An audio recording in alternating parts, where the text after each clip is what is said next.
اماں تو کمرے میں پڑی ہو نا، اورنگزیب عالمگیر کی ماں فوت ہو گئی، 350 کمرہ تھا محل کا، اور اماں 12 سال ٹانگوں سے معذور رہی اورنگزیب عالمگیر کی۔ اماں 12 سال کمرے سے نکل نہیں سکی، ساتھ ہی واش روم تھا یا جو بھی اس دور میں طریقہ تھا۔ اورنگزیب جب محل میں آتے تھے تو پھر بھی سیدھے اماں کے پاس جاتے تھے، اور جب واپس نکلتے تھے پھر بھی اماں کے ساتھ۔ اورنگزیب کی ماں کا جنازہ اٹھا تو اورنگزیب نے رونا شروع کیا، پھر سالوں بیت گئے پر اس کے آنسو خشک نہیں ہوتے تھے۔ ایک شخص نے کہا تیری کوئی انوکھی مر گئی ہے، ساری دنیا کی مرتی ہیں؟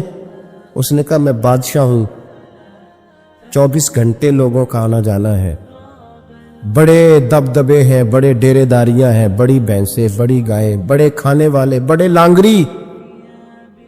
میری ماں بوڑھی تھی، ایک کونے میں پڑی رہتی تھی، پر جب سے وہ گئی ہے یہ مجھے محل نہیں لگتا، مجھے قبرستان لگتا ہے، مجھے لگتا ہے یہ قبرستان ہے۔ ماں اور باپ تو تیری نعمت ہے بھائی۔ بخاری شریف میں حدیث موجود ہے، حضرت اسماء کہتی ہیں میری مشرکہ ماں مجھ سے ملنے آئی کئی سالوں کے بعد، دروازے کے باہر آ کے اماں نے آواز دی اسماء تیری ماں آئی ہے، تو حضرت اسماء تیزی سے اٹھی، ماں ملی ہے نا کئی سالوں کے ماں، لیکن جا کے بغل گیر نہیں ہوئی، بلکہ اماں دروازے پہ تھی تو جناب اسماء نے اندر سے کنڈی لگا لی، دوڑ کے اٹھ کے کنڈی لگائی اور کہا جاؤ حضرت عائشہ صدیقہ کو میرا پیغام دو کہ محبوب سے پوچھ کے بتائیں کہ مشرکہ ماں آئی ہے، اگر نبی پاک کہیں گے تو اماں سے ملو گی، اس لیے کہ میرا سارا کچھ میرے نبی سے وابستہ ہے، میرا سارا کچھ محبوب کے قدموں سے وابستہ ہے، حضور اجازت دیں گے، یہ بخاری مسلم میں موجود، پھر ملوں گی۔ تو حضرت اسماء کا جب پیغام گیا تو نبی پاک علیہ السلام نے فرمایا وہ مشرکہ ہے تو خود ہی اللہ اس سے پوچھ لے گا، اسماء سے کہو تمہاری تو ماں ہے نا، تم تو ملے نا، میرا ابا جی ظالم ہی بڑا ہے، حضرت جی آپ کو نہیں پتا بڑے ظالم ہے، انہوں نے میرے ساتھ بڑی زیادتیاں کی ہیں۔ اور بھائی میرے محبوب سے بھی ایک صحابی نے کہا تھا یا رسول اللہ آپ کہتے ہیں والدین کی فرما برداری کرو، تو اگر والدین ظلم کرے، والدین اگر ظلم کرے، میرے محبوب کی زبان سے ایک حرف بھی کبھی فضول نہیں نکلا، بلکہ رب جب فرماتا تھا تو محبوب بولتے تھے۔ اس نے ایک دفعہ کہا حضور اگر والد ظلم کرے، نبی پاک نے 3 دفعہ فرما او یظلمو او یظلمو او یظلمو، اگر وہ ظلم بھی کرے ظلم بھی کرے ظلم بھی کرے تو پھر بھی تو نے ماں باپ کی فرما برداری کرنی۔ 3 دفعہ محبوب نے ارشاد فرما۔ حضرت اسماء کہتی ہیں حضور نے فرمایا تیری تو والدہ ہے نا، تو میل۔ پھر پیغام بھیجا کہ یا رسول اللہ وہ کچھ تحفے بھی لائی ہیں، اگر اجازت ہو تو قبول کروں، فرمایا تیرے لیے اجازت ہے۔ حضرت اسماء اتنی مضبوط مسلمان تھی کہ اماں مشرکہ تھی، لیکن اس کے قریب جانا انہوں نے پسند نہ کیا جب تک حضور اجازت نہ دے۔ فرماتی ہیں جب میرے ابا جی ہجرت کے لیے جانے لگے نا غار ثور پہ تو میری ڈیوٹی لگا گئے، کہنے لگے بیٹی تو بڑی ہے، پیچھے ذرا خیال رکھنا۔ کہتی ہیں 60,000 دینار تھے گھر میں، والد گرامی جب گئے تو ہر چیز ہی ساتھ لے گئے، ایک پیسہ نہیں چھوڑ کے گئے۔ کہتی میرے دادا نابینا تھے حضرت ابو قحافہ، بعد میں مسلمان ہو گئے، وہ آئے اور آ کے کہنے لگے اسماء تیرا ابا سارا کچھ لے گیا ہے، کچھ چھوڑ کے بھی گیا ہے۔ تو کہتی ہے میں پریشان ہو گئی، کیا جواب دوں، دادا جی بوڑھے یہ تو احتجاج کریں گے۔ کہتی ہے کہا نہیں نہیں بڑی خیر ہے، بڑا کرم ہے، کہا نہیں مجھے بتا کچھ چھوڑ کے گیا ہے، مجھے امید نہیں ابو بکر کچھ چھوڑ کے جائے گا، اور جب محمد ابن عبداللہ صلی اللہ علیہ وسلم پہ خرچ کرتا ہے تو ہر چیز ہی لٹا دیتا ہے، بتا کچھ چھوڑ کے گیا ہے۔ تو حضرت اسماء کہتی دادا جی بوڑھے تھے تو مجھے تجویز آئی، میں جلدی جلدی سے اٹھی، چھوٹے چھوٹے روڑے میں نے کہ گھڑے میں رکھے، اس کے اوپر میں نے ٹاٹ ڈال دیا، میں نے کہا دادا جی پیسے ہیں، ان کا بازو تھام کے تو میں نے وہاں لگا دیا ٹاٹ کے اوپر۔ کہتی ٹاٹ کے اوپر لگایا، یہ نہیں بتایا نیچے کیا، میں نے کہا یہ دیکھیں، کہنے لگی اچھا اچھا ٹھیک ہے، میں نے یہ نہیں کہا پیسے ہیں، غلط بات بھی نہیں کی، اے دیکھیے۔ کہتی ہیں دادا جی کو تسلی ہو گئی، وہ مطمئن ہو گئے، وہ مطمئن ہوئے تو میری آنکھوں میں آنسو آ گئے۔ میں رو پڑی. میں نے کہا دیکھو رب کریم اس عمر میں مجھ سے کیسی خدمتیں لے رہا. جوان بیٹی یہ ہمارا ہنستا بستا شہر ہے اور سارے اپنے ہیں ہم آپس میں، لیکن کسی کی جوان بچی اس محلے دار سے جس کو وہ بچپن سے جانتی ہے، کونے میں جوان بچی 20-22 سال کی اگر ماچس لینی چلی جائے تو شور ہو جاتا ہے. وہ بیٹی نکل آئی ہے جی، ابا جی شام کو گھر آئے تو محلے دار غیبت کریں گے، بیٹی تیری جوان وہاں کھڑی تھی آج سبزی لینے آئی تھی ماچس لینے، ابا درہ نکال لیتا ہے. بیٹی کیسے باہر چلی گئی؟ بھئی اپنا محلہ ہے، سارے اپنے لوگ ہیں، کیوں پھر بھی نہیں جا سکتی؟ کیسے گئی؟ 5413 فٹ اونچی غار ہے غار ثور. اور جب ہم وہاں جاتے ہیں تو تجربہ کار حاجی مشورہ دیتے ہیں، کہتے ہیں سویرے سویرے جانا فجر کی نماز کے وقت، ورنہ دوپہر میں جانا بڑا مشکل ہوتا ہے. 3 بوتلیں بغل میں پانی کی، رستے میں 4-5 جگہ جو ہے وہ بیٹھنے کی جگہ بنی ہوئی ہے، وہاں ڈھابے ہیں چائے کے، بوتل کے، پانی کے، رستے بن گئے. لیکن جب حضرت صدیق اکبر نبی پاک کو لے کے گئے کوئی رستہ نہیں تھا، دشوار گزار گھاٹی تھی. کہنے لگے محبوبہ آپ کو تکلیف ہوگی، آپ میرے کندھوں پہ بیٹھ جائیں. پبا پہاڑ قدم نہیں جے لاؤندا تے سور پہاڑ تے چڑھیا جاندا، او پیا جاندا جے یار نبی دا، اے اصلی دلدار نبی دا. حضرت صدیق اکبر حضور کو لے گئے، ڈیوٹی لگائی، فرمایا اسماء میں نہیں چاہتا، پریشانی جتنی مرضی ہے، ایمرجنسی جتنی مرضی ہے، پر میری محبت گوارا نہیں کرتی کہ حضور سرکے اور کھجور پہ گزارا کرے، بیٹے تازہ کھانا پکا کے پہنچانا ہے. 5413 فٹ اونچی غار اور دن کو ڈر آئے. حضرت اسماء کہتی ہے میں روز تازی روٹی پکاتی، کھانا تیار کرتی، جب دنیا سو جاتی تو میں پہنچا کے آتی. کون؟ حضرت ابوبکر صدیق کی محبت کا اندازہ کرے گا، کون اس گہرائی تک جائے گا. حضرت اسماء کہتی ہے ایک دن کپڑا ہی کوئی نہیں تھا گھر میں، عورتیں نا سینہ بند باندھا کرتی تھی، عرب کے لوگ کھلے کپڑے پہنتے تھے تو کمر بند باندھتی تھی، اسے نتاق کہتے تھے. حضرت اسماء کہتی ہے میں نے اسے پھاڑا، آدھے میں روٹی باندھ لی اور آدھا میں نے کمر کے ساتھ باندھ لیا. جب لے کے گئی نا، یہ بخاری ہے، تو حضور نے دیکھا، حضرت ابوبکر نے دیکھا کہ بیٹے جی تو سینہ باندھ ہے، کہا ابا جی آدھا وہاں ہے آدھا میں نے باندھا ہوا ہے. تو محبوب نے فرمایا تو ذات النطاقین ہے، تو 2 کمر بند والی ہے. فرماتی ہے میرا نام ہی پڑ گیا اس سے، 2 کمر بند والی. حضرت اسماء روز کھانا پہنچاتی، محبت بڑے امتحان لیتی ہے. کہتی ہے میں بڑے وقار والے گھر کی مالک تھی، میرے والد قبیلے کے سردار تھے، کاروبار کرتے تھے تو دولت بھی میں نے ہمیشہ دیکھی تھی، کسی کی طاقت نہیں تھی بری نظر سے دیکھ سکے. لیکن حضرت اسماء کہتی ہے رب کریم نے ہم سے آزمائش لی. دوسرا دن تھا، حضور کو غار ثور میں گئے تو ابو جہل دروازے پہ آیا، بہت سارے کفار اس کے ساتھ تھے. او بھائی اس کیفیت کو ذرا سمجھ تو صحیح، اس انداز کو کبھی سمجھ تو صحیح، کس بات کی دشمنی لے رہے تھے؟ حضرت صدیق اکبر نے کس طرح کے امتحانات دیے؟ سارے کفار کٹھے ہو کے کہتی ہیں میرے دروازے پہ آ گئے، دستک دی، میں باہر آئی. ابو جہل کہنے لگا کہاں گیا ہے تیرا والد محمد ابن عبداللہ کو لے کے صلی اللہ تعالی علیہ وسلم، کہاں گئے؟ جناب اسماء کہتی ہیں اب میرے لیے بڑی مشکل ہو گئی، جھوٹ بولتی ہوں تو شریعت نہیں بچتی، سچ بتاتی ہوں تو وفا نہیں بچتی، کدھر جاؤں؟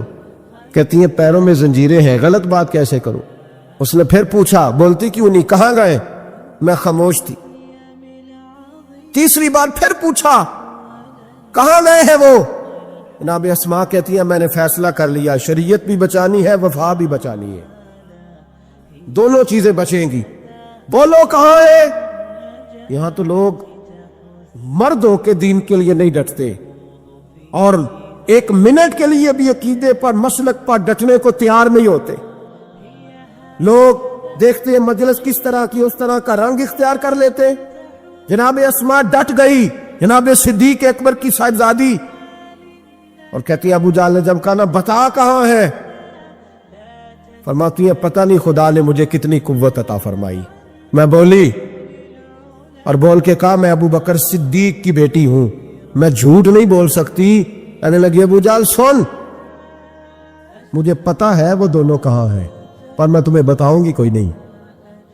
مجھے پتا ہے پر میں تمہیں, ہو ہلکا یارا تو برے شم کی طرح نرم, رزم حق کو باطل ہو تو فولاد ہے مومن. پتا ہے مجھے وہ کہاں ہے, پر جرت ہے تو پوچھ کے دکھا. کہتی ہیں چونک تھا مکے کا اور میرا عزت والا گھرانہ تھا, پر ابو جہل نے بھرے بازار میں میرے منہ پہ تھپڑ مار دیا. کہتی ہیں میرے کان میں بالی تھی, نیچے پتھر تھا, میں اس کے اوپر گری تو میرا کان پھٹ گیا. لوگوں نے ابو جہل کو پکڑا لے گئے. فرماتی ہیں وہ آزمائش بھی میں نے دی, امتحان بھی دیا. پھر میں اندر آئی اور میں نے پھر اپنے اس بہتے ہوئے خون کو اپنے کپڑے کے ساتھ صاف کیا, منہ کو لپیٹا اور پھر میں کھانا پکانے لگی. کہتی ہیں اسی طرح کھانا پکایا, اسی طرح تیاری کی. غار ثور پہ جو پہنچی تو ابو بکر صدیق نے لپٹا ہوا منہ دیکھا. بیٹی کو تکلیف میں دیکھے اور پھر باپ رات سو جائے, یہ ہو نہیں نہ سکتا. تو کہا اسماء بیٹے چہرے کو کیا ہوا, کیا بات ہے؟ عرض کی کچھ نہیں ابا جی. فرمایا نہیں بیٹے کوئی تکلیف ہے, کوئی چوٹ ہے؟ نہیں ابا جی کچھ نہیں. حضور نے فرمایا اسماء کھول نہ بیٹے چہرہ کیا ہے. جناب اسماء نے کپڑا ہٹایا تو خون بہنے لگا. کیا ہوا؟ عرض کی حضور کچھ نہیں, ابو جہل آیا تھا, پوچھتا تھا کیا بتاتی, جھوٹ بولتی تو شریعت میں اجازت نہیں تھی, بتا دیتی تو آپ کو تکلیف ہوتی. اس نے نا بڑے چوک میں تھپڑ مارا, میرا کان پھٹ گیا. حضور میں نے کچھ بتایا نہیں. نبی کریم سید عالم علیہ السلام کے ہاتھ اٹھے اور عجیب دعا دی حضور نے. کہا اللہ میں ابو بکر سے اور اس کے گھر سے راضی ہوں, تو بھی ان سے راضی ہو جا. حضرت اسماء بنت ابی بکر صدیق رضی اللہ تعالی فرماتی اس انداز میں قربانیاں دیں. پھر ایک وقت آیا, فرماتی ہے میرے گھر میں دولت تھی, مال تھا, میں نے بڑا کچھ دیکھا تھا, لیکن میرے لیے رشتہ آیا نبی پاک پھوپھی کے بیٹے کا, حضرت زبیر بن عوام. یہ حضور کی پھوپھی کے بیٹے بھی ہیں اور جو 10 صحابہ کو حضور نے جنت کی بشارت دی اس میں بھی شامل ہے. حضور نے فرمایا میرا حواری ہے زبیر بن عوام, اور 10 مبشرہ صحابہ میں شامل ہے. لیکن گھر میں غربت تھی, تنگ دستی تھی, مجبوری تھی. جناب اسماء کہتی ہیں میرے ابا جی نے کہا بیٹا تیرے لیے رشتہ آیا ہے. میں نے کہا کس کا؟ کہا حضور کی پھوپھی کے بیٹے زبیر بن عوام کا. کہتے میں نے تھوڑی دیر کے لیے سوچا کہ وہاں تو بڑی غربت ہے. تو جناب صدیق اکبر نے اگلا جملہ کہا, فرمایا تمہیں پتہ ہے رشتہ بھیجا کس نے؟ کہا ابا جی کس نے؟ کہا مصطفیٰ کریم نے. جناب اسماء کہنے لگی پھر آپ کو مجھ سے پوچھنا نہیں چاہیے تھا, پھر حضور نے پسند کیا ہے, محبوب نے, اتنے میرے نصیب. حضرت اسماء کہتی ہے میں اس گھر سے گئی تھی جہاں 3 غلام ہر وقت ہوتے تھے, اور یہ بخاری مسلم میں آپ کو ملے گا. بیٹیوں کی تربیت ہم کرتے ہیں, وہ کہتے ہیں او سسرال میں کام کرنا پڑتا ہے, سویرے اٹھنا پڑتا ہے, ایسے کرنا پڑتا ہے. سنو جناب صدیق اکبر رئیس مکہ اور مدینہ کی بیٹی فرماتی ہے میں جب زبیر بن عوام کے گھر میں گئی تو میں آٹا بھی گوندتی تھی, میں کپڑے بھی دھوتی تھی. محبوب نے میرا رشتہ کرایا نا.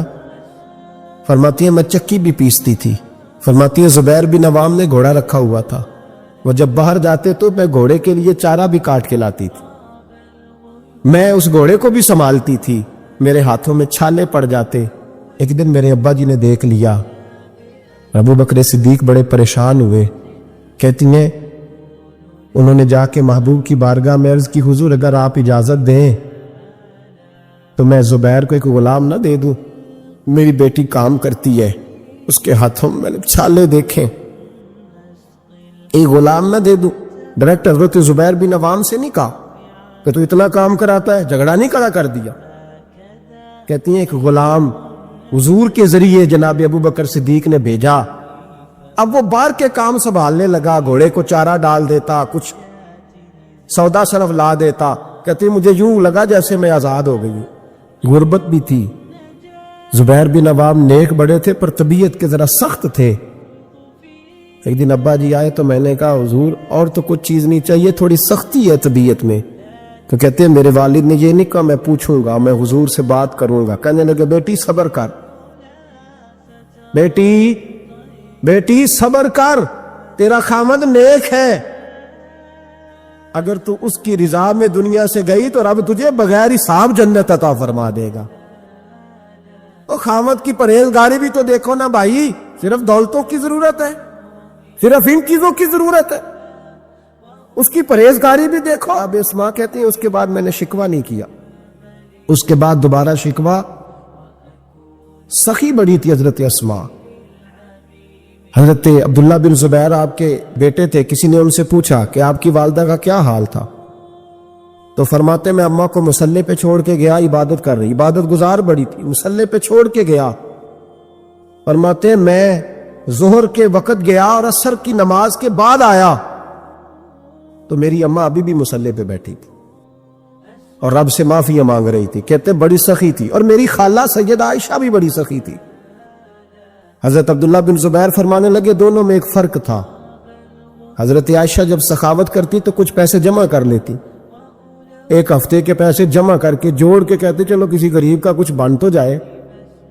لیکن حضرت اسماء رکھتی نہیں تھی, کہتی تھی روز ہی دینے ہیں, چاہے ایک دینار آری میں موجود ہے. جب ان سے پوچھا گیا ایسا کیوں کرتی ہو, تو کہتی ہے میں ایک دن نبی پاک کی بارگاہ میں نا کچھ پیسے دینے لگی تو میں نے 2-3 دفعہ گنے, کہا حضور جی کچھ دینار رکھ لیں. تو محبوب فرمانے لگے اسماء اللہ کے رستے میں گن گن کے نہ دے, ورنہ وہ بھی تجھے گن گن کے ہی دے گا.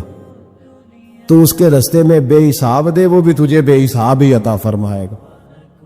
اور بچا بچا کے نہ رکھا کر, دے دیا کر. تو اس کے رستے میں دیتی رہے, رب بھی تجھے دیتا ہی رہے گا.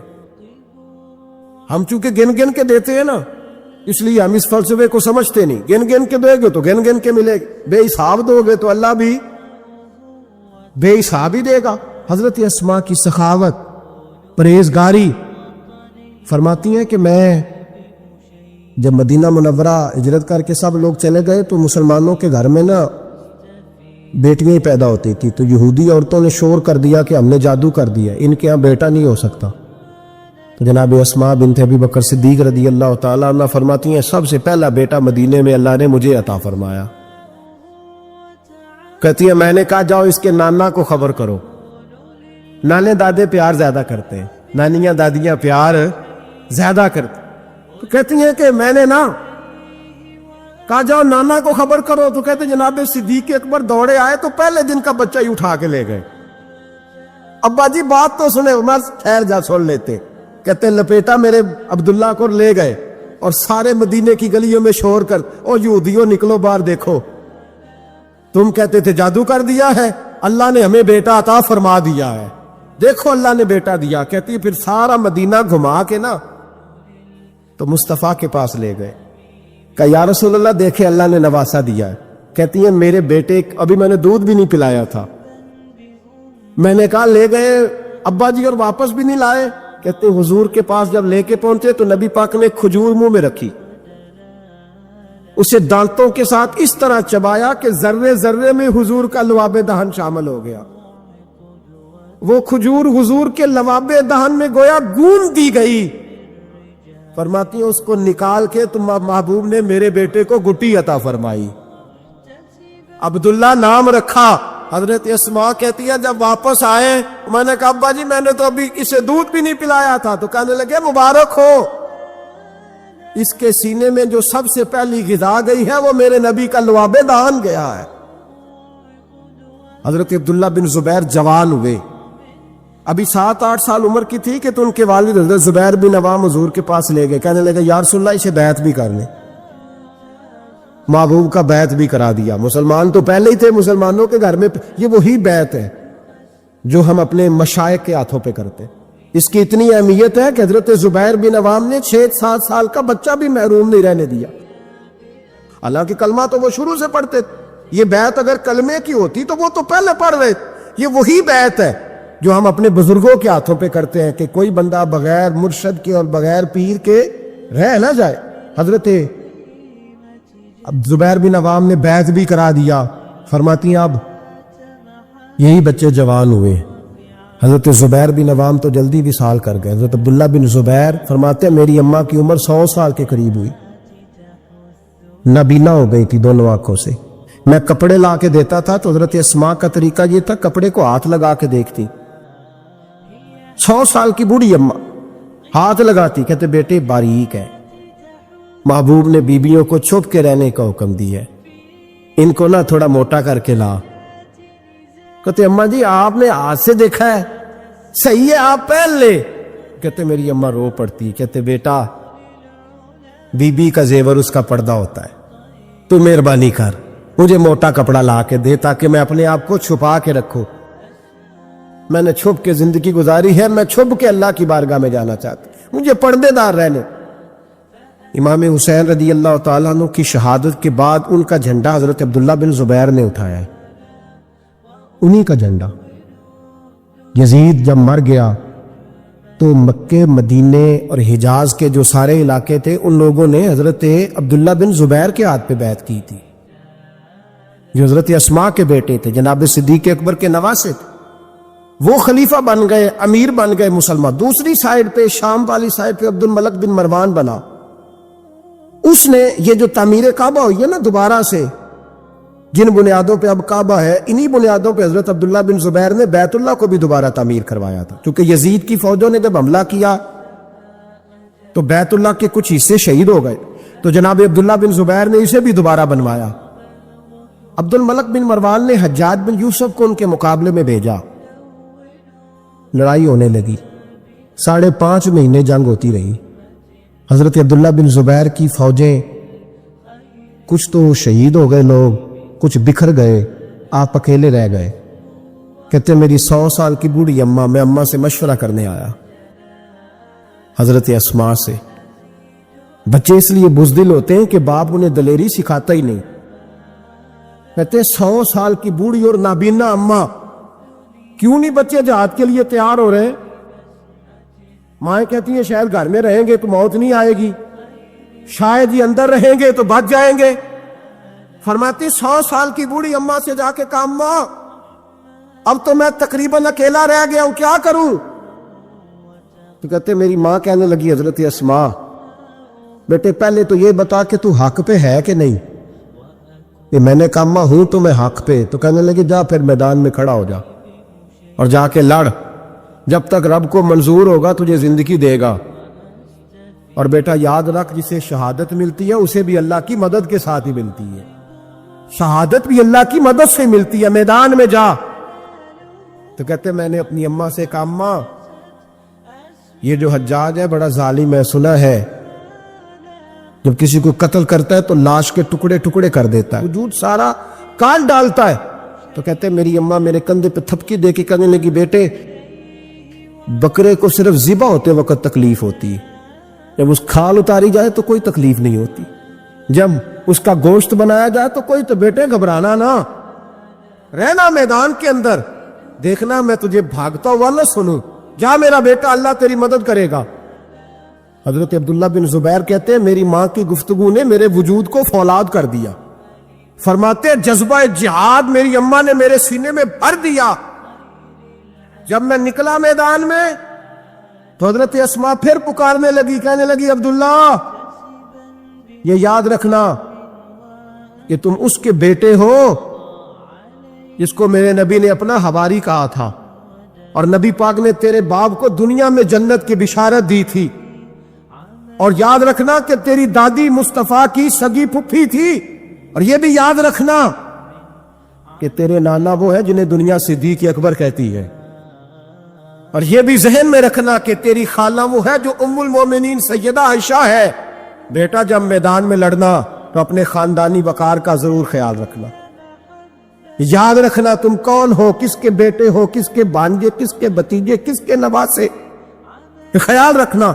حضرت عبداللہ بن زبیر لڑے اور جب شہید ہو گئے تو حجاج بن یوسف نے ان کی لاش کو چوک میں لٹکا دیا، مکے کے چوک میں جہاں جنت المالا ہے، اس چوک میں ان کی لاش لٹکی۔ 14واں دن ہو گیا لاش کو لٹکے ہوئے، تو عبداللہ بن عمر گزرے، فرمانے لگے یہ دیکھو شاہ سوار لٹکا ہوا ہے، اور دیکھو 14 دن بیت گئے، اس کے وجود سے جب بھی کوئی سونگھتا ہے اسے میٹھی خوشبو ہی آتی ہے۔ اور عبداللہ بن عمر فرمانے لگے خوشبو کیوں نہ آئے، اس کے وجود میں جو پہلی غذا گئی تھی وہ مصطفیٰ کا لعاب دہن داخل ہوا تھا۔ 14 دن گزر گئے، حجاج نے پیغام بھیجا حضرت اسماء کو، میری بات سنو۔ آپ فرمانے لگی میں تو کسی کے پاس نہیں جاتی، اور میں سرداروں کو کیا سمجھتی ہوں، جا دوڑ جا۔ کہنے لگا میں زبردستی بلوا لوں گا۔ فرمایا طاقت ہے تو بلوا کے دیکھ، میں ابو بکر کی بیٹی ہوں۔ حجاج خود ملنے آیا اور آ کے کہنے لگا میرے بارے میں آپ کا کیا خیال ہے؟ تو حضرت اسماء کہنے لگی خیال کیا ہونا ہے، نبی پاک نے فرمایا تھا میری امت میں ایک کذاب آئے گا، ایک قاتل آئے گا۔ کذاب مختار سقفی تھا اور قاتل تو ہے۔ کہنے لگا تجھے پتہ نہیں چلا میں نے تیرے بیٹے کا کیا حال کیا؟ تو حجاج کہتے ہیں ایسا جملہ کہا حضرت اسماء نے کہ میری سوچ ہی بدل دی۔ میں نے کہا دیکھا میں نے تیرے بیٹے کا کیا حال کیا؟ تو حضرت اسماء کہنے لگی تو نے تو صرف اس کی دنیا خراب کی ہے، اس نے تو تیری آخرت خراب کر دی۔ تو یہ سمجھ نہیں آئی، تو نے دنیا خراب کی، اس نے تو تیری آخرت خراب کر دی، ابھی تو سمجھا نہیں؟ تو کہنے لگا اماں تو بوڑھی ہے، تجھے شاید پتہ نہیں کہ تیرے بیٹے کی لاش لٹکی ہوئی ہے۔ تو کہتے ہیں حجاج کہتے ہیں حضرت اسماء کہنے لگی شکر ہے اللہ کا، شکر ہے اللہ کا، میرے بیٹا لٹک تو گیا ہے پر کسی ظالم کے آگے جھکا تو نہیں نا، شکر ہے اللہ کا۔ اور کہنے لگی شاہ سوار لٹکے ہی ہوتے ہیں، جو شاہ سوار ہوتے ہیں وہ سواریوں پہ ہی ہوتے ہیں، حجاج جا۔ حجاج بن یوسف کہتا ہے جب میں باہر نکلا تو بڑی بڑی تلواریں میرا سر نہیں جھکا سکی تھی، پر حضرت اسماء کے جملوں نے میری گردن جھکا دی۔ لوگ مجھ سے پوچھتے تھے فاتح کون ہے؟ آپ کے عبداللہ۔ تو حجاج کہتا ہے نہ میں اور دوسروں کو تو وہ ماننے کو تیار ہی نہیں تھا نا، کہتا ہے فاتح دیکھنا ہے تو وہ ابو بکر کی بیٹی اندر بیٹھی ہے، وہ سب سے زیادہ فاتح، وہ فاتح ہے، اس کا حوصلہ جوان ہے، جس کے سینے میں ایمان کی قوت تگڑی ہے، جو آج بھی ان اصولوں پہ قائم ہے جو مصطفیٰ نے دیے تھے۔ حضرت اسماء اپنے بیٹے کے شہادت کے 3-4 دن کے بعد ہی وصال کر گئی۔ 100 سال کی اسماء کا جب جنازہ اٹھا تو پھر دیکھا مکے کے لوگوں نے اور مدینے کے لوگوں نے کہ بادشاہوں کے جنازے میں اتنی خلقت نہیں آتی جتنی اس خاتون کے جنازے میں لوگ آئے، اور لوگ کہہ رہے تھے آج وہ خاتون دنیا سے گئی ہے جس خاتون نے اپنی زندگی کے 80 سال رسول اللہ کے دین کو دیے۔ بھائی یہ بات آج اس لیے ان کا ذکر، کیونکہ ان کا وصال بھی جمادی ثانی میں ہوا، اس لیے چھیڑا ہے۔ اپنے گھروں کے اندر ہم نے تربیت کا، بیٹیوں کی تربیت کا وہ والا ماحول بنانا ہے جو حضرت اسماء بنت ابی بکر کا تھا۔ ہماری بچیاں کہتی ہیں دکھ ہی بڑے تھے، غربت ہی بڑی تھی، ساری زندگی ٹینشن کی نظر ہی ہو گئی، ہم کیسے جمع ہوتے۔ وہ تو امیر گھر سے غریب گھر میں آئی تھی، غربتوں کی ٹینشن نے کبھی انہیں پریشان نہیں کیا بلکہ ان کے ایمان کو جلا بخشی، توانا رہی۔ جب مائیں حضرت اسماء جیسی ہوتی ہیں تو بیٹے حضرت عبداللہ بن زبیر جیسے پیدا ہوتے، اتنے تگڑے اور دلیر بیٹے پھر دنیا کو ملتے۔ اپنی بچیوں کی تربیت کریں، سارا دکھ روٹی کا ہی ہے، دولت کا ہی ہے، جائیداد کا ہی ہے، کھانے پینے کا ہی ہے، اور بھی غم ہے زمانے میں محبت کے سوا، کچھ اور بھی توجہ کریں بھائی، یہ تو ایک جوز ہے، تو ایک جوز ہے صرف زندگی کا، باقی ساری زندگی تو آگے پڑی ہوئی، ان کی تربیت کریں، اصل نہج پر انہیں سمجھائیں۔ حضرت اسماء نے روشن کردار ادا کیا، تقوی، پرہیزگاری، عبادت، سخاوت، رسول اللہ کی نوکری، نبی پاک کی کامل محبت، اپنے بچوں کی تربیت، حضور کی ہر بات کے ساتھ وفا ان کا ترہ امتیاز رہا، وہ ہمیں سبق دے کے گئیں۔ اگر دنیا میں زندہ رہنا ہے تو محبوب کے بن کے رہو، زندہ رہو گے، تابندہ رہو گے، پائندہ رہو گے، ہمیشہ مدحت خیر الانام میں گزرے۔ دعا ہے یہ عمر درود و سلام میں گزرے، آخر دعوا یعنی حمد۔